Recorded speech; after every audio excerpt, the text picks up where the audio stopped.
Y para esta edición del programa nos encontramos con el abogado Jorge Antonio Machuca Vilches, quien es docente en la Facultad de Derecho de la Universidad Privada del Norte e imparte el curso de Derecho Bancario y Mercado de Valores de la universidad. Doctor, es un gusto tenerlo aquí en el programa. Igualmente, Josué, les agradezco la invitación y además aprovecho para saludar a todos los radioescuchas del programa Caminando Derecho. Gracias por estar aquí una vez más. Consideramos que es importante tocar este tema sobre los tipos de créditos y financiamientos porque muchos de los oyentes, incluyéndome a mí, quizás y a muchos jóvenes, desconocen un poco sobre este tema. Para poder abrir un poco más la conversación, queremos conocer algunos términos sobre este tema. En primer lugar, ¿qué es un financiamiento?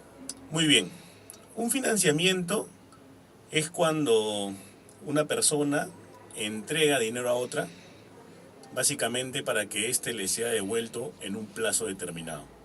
¿Está bien? Tenemos financiamientos de corto plazo. Puede ser, por ejemplo, te presto ahora, me devuelves al día siguiente, en una semana, en un mes. O de largo plazo, que te presto ahora y me devuelves dentro de 20 años, ¿no? Muchas veces con cuotas de por medio. Pero principalmente de lo que hablamos cuando hablamos de financiamiento, de crédito, estamos hablando de una persona confiándole dinero a otra. ¿Está bien?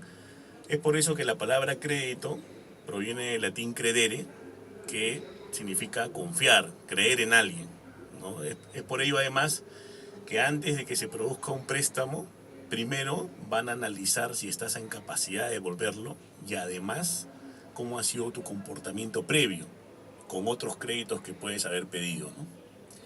¿Qué es un crédito y cuál es la importancia del mismo? La importancia del crédito está vinculada a un concepto clave que es el apalancamiento. ¿Está bien? ¿Qué quiere decir?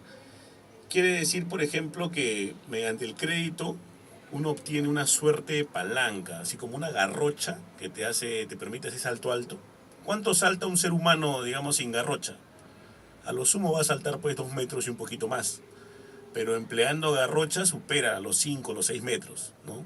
Entonces, igual ocurre con el crédito. Muchas cosas podríamos hacerlas sin necesidad del crédito. Por ejemplo, me puedo comprar mi casa simplemente ahorrando de a poquitos, mes a mes, pero ¿cuándo voy a tener mi casa?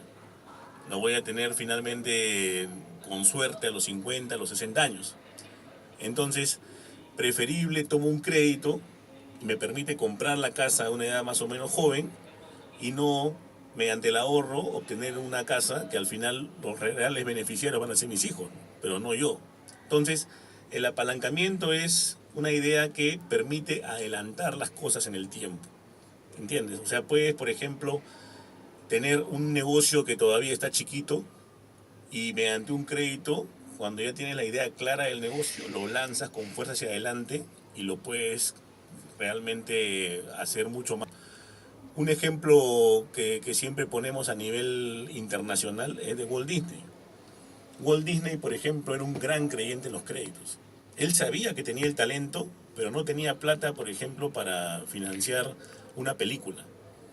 Para que se haga Blancanieves, una de las películas de Walt Disney, tuvo que recurrir al financiamiento porque necesitaba que un equipo de personas dibuje a tiempo completo y le permita hacer esa obra que realizó y que todo el mundo aplaudió. Sin crédito, probablemente Blancanieves se hubiera estrenado 10 años después. Y entonces el cine todavía tendría 10 años de rezago, ¿no?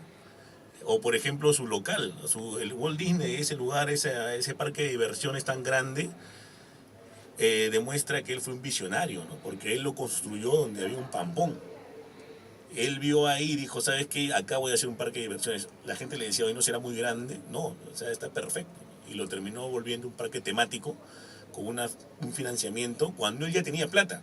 Él ya en esa época había ganado el Oscar, todo con su película Blancanieves, pero no tenía el dinero suficiente para llevar a cabo esa empresa que él tenía en mente, ¿no? Igual tuvo que recurrir a un financiamiento y ahora pues esa empresa sigue, es una máquina de dinero, ¿no? ¿Cuáles son los tipos de crédito existentes? Muy bien, los tipos de crédito que hay en el mercado son varios, ¿no? Tienen diferentes nombres. y yo prefiero darles una nomenclatura un poco más conceptual. En primer lugar, el que yo creo que es el más importante y que estaba hablando hace un ratito, que es el crédito hipotecario. ¿Por qué es importante? Porque te da pues una tranquilidad espiritual distinta al momento que tienes un lugar donde vivir y que es propio. Además, es el crédito mejor pagado en el Perú. ¿En qué sentido? O sea, tiene muy baja la tasa de morosidad. La gente no se atrasa con el crédito hipotecario. ¿Por qué? Porque día a día experimentan las ventajas de tener la casa. ¿Está bien? Saben que si dejan de pagar el crédito, les quitan la casa. Van a preferir hacer mil cosas, ¿no? O ya, lo que sea, pero estar al día en su crédito. Ese es un crédito que es importantísimo, normalmente financiado a largo plazo, ¿no? Y que deja en garantía, como ya lo indicaba, la propia casa, ¿no? Luego está, por ejemplo, el crédito vehicular, ¿no? Que en verdad yo creo que en el Perú debería tener más restricciones, ¿no? Porque ya mucha gente en verdad que tiene su carro y que incrementa el parque automotor, en realidad ha financiado un carro, ¿no? Lo está pagando día a día. Eso ha permitido que más gente tenga vehículos. Esa es la razón por la que tenemos un parque automotor enorme, ¿no? Igual, pides el crédito, te dan el dinero, adquieres el vehículo y luego lo vas pagando en cuotas, ¿no? Que normalmente van en un plazo de 3 a 5 años, ¿no? Ahora, un temita, cuando adquieres un crédito vehicular, regularmente el vehículo tiene que ser de primera mano, nuevo. No puedes adquirir de segunda. ¿Por qué? Porque entonces el carro puede dejar de funcionar o malograrse y ya vas a tener menos incentivos para pagar el crédito. Muy bien, como tercer crédito importante tenemos el crédito de consumo, ¿no? Que es un crédito que te permite adquirir, por ejemplo, bienes de consumo.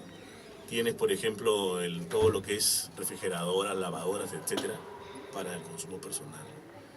Otro que creo que vamos a ampliar es el crédito educativo y el de capital de trabajo, ¿no? Abogado, para seguir con esta entrevista, ¿qué es el capital de trabajo? Muy bien, el capital de trabajo es un tipo de crédito.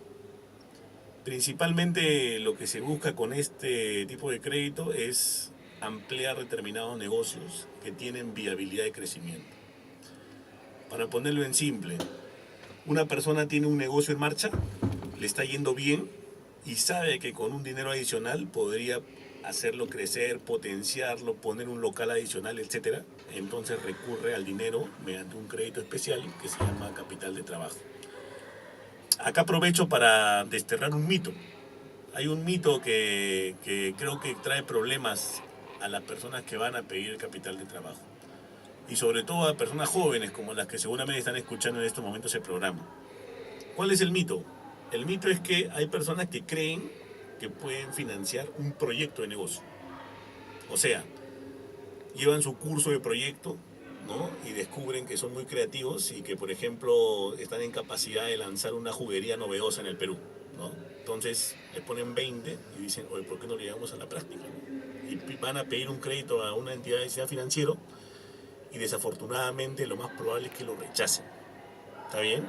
Porque el capital de trabajo no financia proyectos de negocio. El proyecto ya tiene que estar puesto y tiene que haber demostrado su valía, su potencial. Si solamente está, digamos, en papel, simplemente es muy complicado que lo financie. Pero si ya está en marcha y se nota que existe un flujo determinado, es bien probable que reciba el capital, o sea, el crédito que están solicitando, ¿no? Te pongo un ejemplo nomás para cerrar este concepto. Una vez vi una persona que tenía su panadería y que quería financiar con el capital de trabajo un horno propio, más moderno y más grande. ¿Qué es lo que ocurrió? Lo primero que hizo la entidad financiera donde pidió el crédito fue hacer una verificación. Como te decía, ¿no? Crédito viene de creer, entonces para creer hay que ver.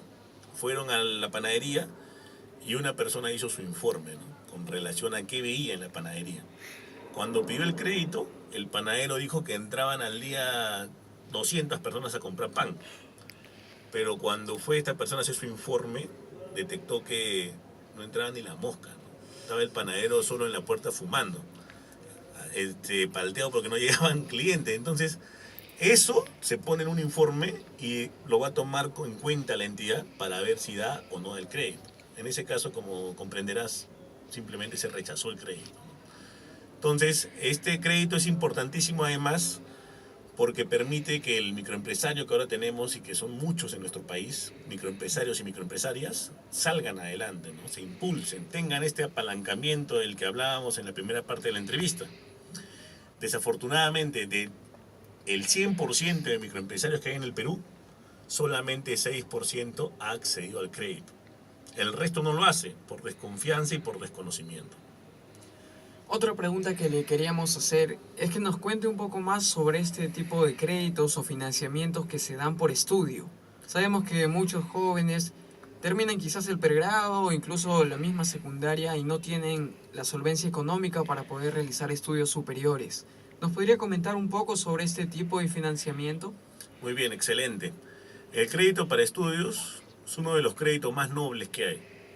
Una persona con educación puede lograr muchísimas cosas, ¿no? Es una herramienta que en la vida te va a permitir romper muchos tabúes, muchas dificultades, etc. Entonces, una de las cosas que hay que tener en cuenta es que, en primer lugar, cuando tú pides el crédito, también van a hacer una evaluación de cuáles son tus capacidades para devolverlo. ¿Por qué?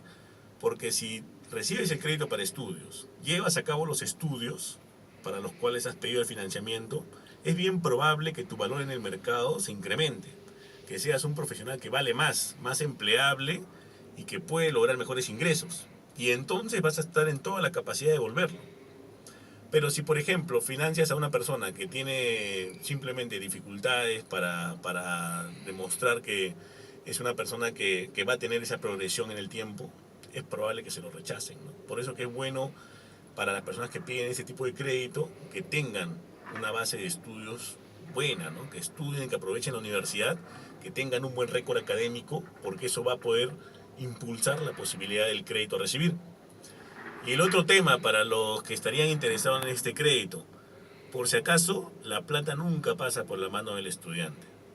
O sea, no es que tú vas a pedir el crédito para estudios y la entidad viene y te dice toma tus $20.000 para que pagues tu maestría. Ni hablar. Tú no ves la plata. O sea, tú dices simplemente que si el crédito sale aprobado, vas a estudiar la maestría, por ejemplo, en la Universidad X. Puede ser nacional e internacional. Pues bien, si te aprueban el crédito, simplemente la plata va a ir directamente a la universidad donde tú vas a hacer los estudios de posgrado. No va a pasar frente a ti y además con esto se evita un incentivo que puede ser inadecuado, ¿no? Que recibas el dinero y lo emplees en otra cosa. Este no es un crédito de libre disponibilidad, tiene un fin determinado que son los estudios, pasan a la casa de estudios y se devuelven posteriormente a la finalización de los estudios, porque como te digo, ya en ese momento eres un profesional más valioso y con capacidad de pago para hacer frente al crédito que has tenido, ¿no?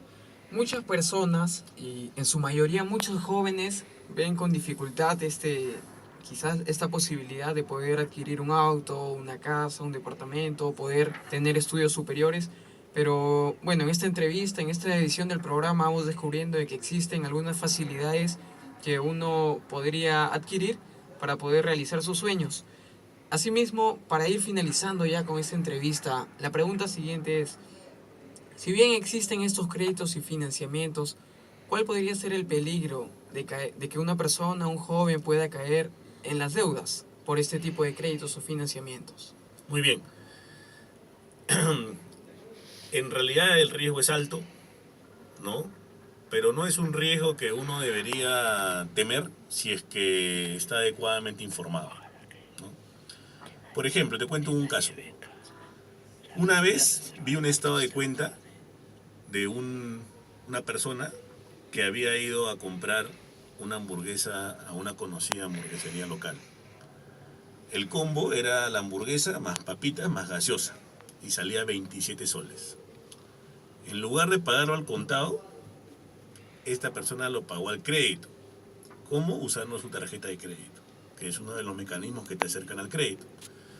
Al momento que le preguntan en cuántas cuotas, señor, dijo, qué bacán, puedo pagarlo en varias cuotas, ¿no? Entonces lo pagó en 12 cuotas.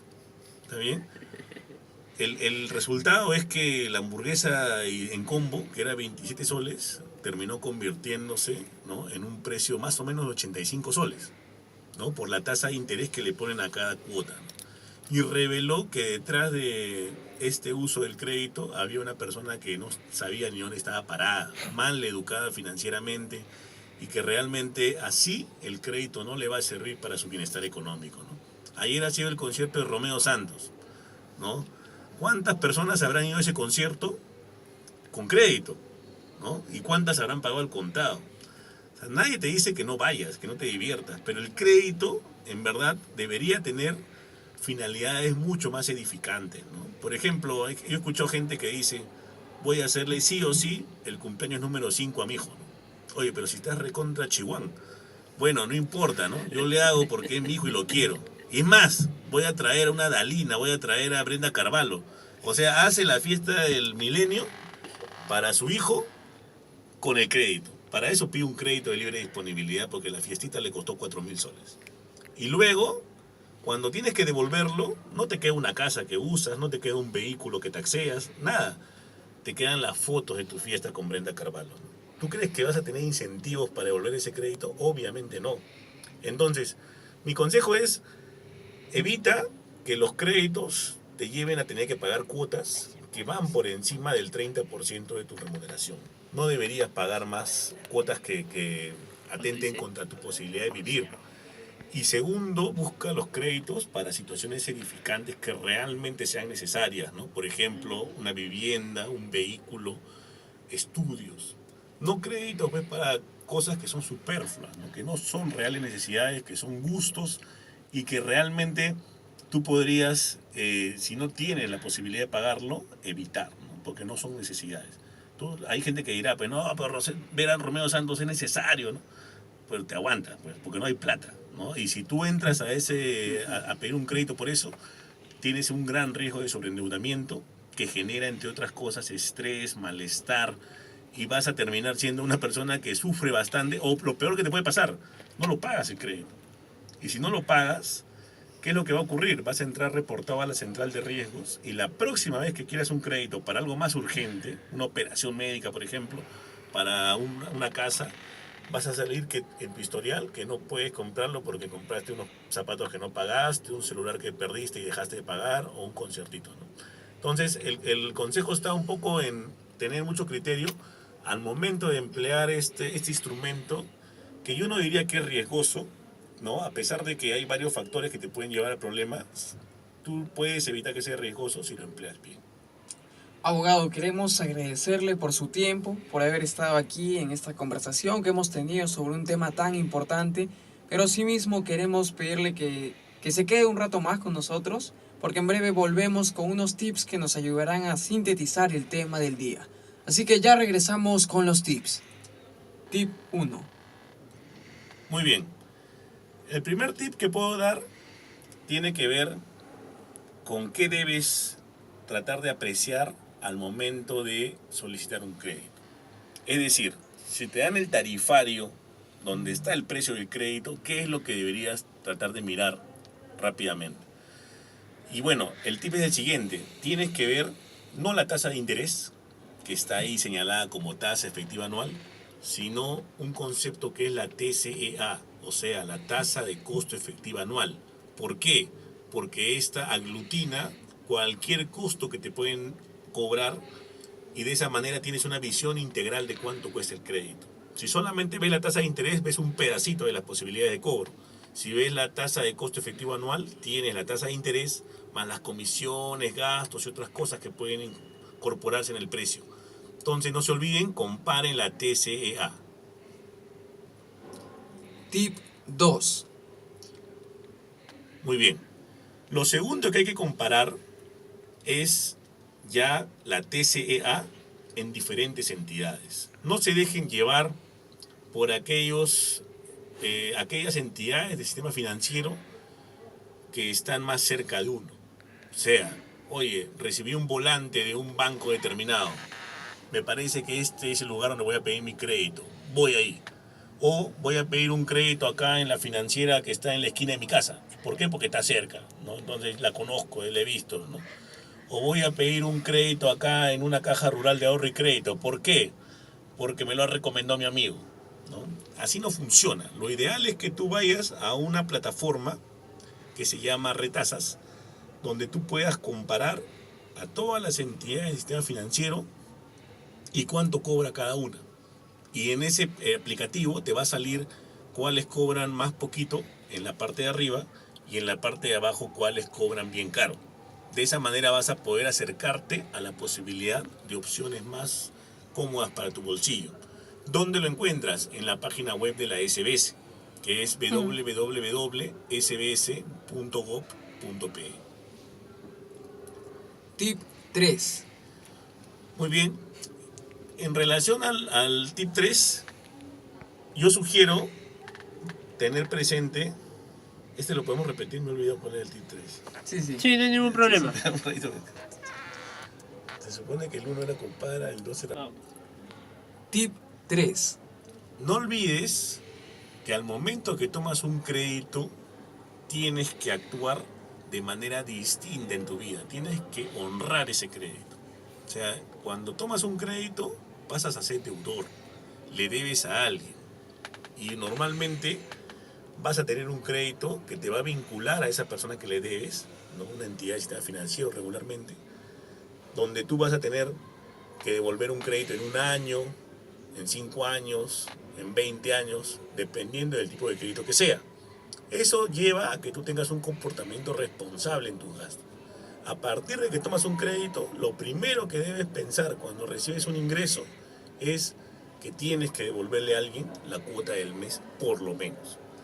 Ahora, si tú quieres pagar más, por ejemplo, oye, he recibido una bonificación, la gratificación, cualquier tipo de ingreso extra, una herencia, etc., el consejo es que hagas un pago anticipado. Eso es actuar responsablemente. Es decir, debo 1.000 como cuota, pero si recibo y si tengo la posibilidad de pagar más de 2 cuotas, pues debo hacerlo, porque eso me va a representar una ventaja económica bastante alta, porque cuando haces un pago anticipado, te anulan los intereses, las comisiones y los gastos de las cuotas que pagas anticipadamente. Y eso puede ser para cada persona un ahorro significativo. Por último, responsablemente hay que actuar con un crédito porque también lo contrario acarrea un castigo, que es que te incorporan a la central de riesgos de la SBS. Y eso va a hacer que se afecte tu historial y que otras entidades puedan confiar en ti hacia adelante. Abogado, ha sido un gusto, verdaderamente un placer tenerlo aquí en el programa, conversar sobre este tema tan importante, sobre todo usted que lo ha hecho de manera muy amena.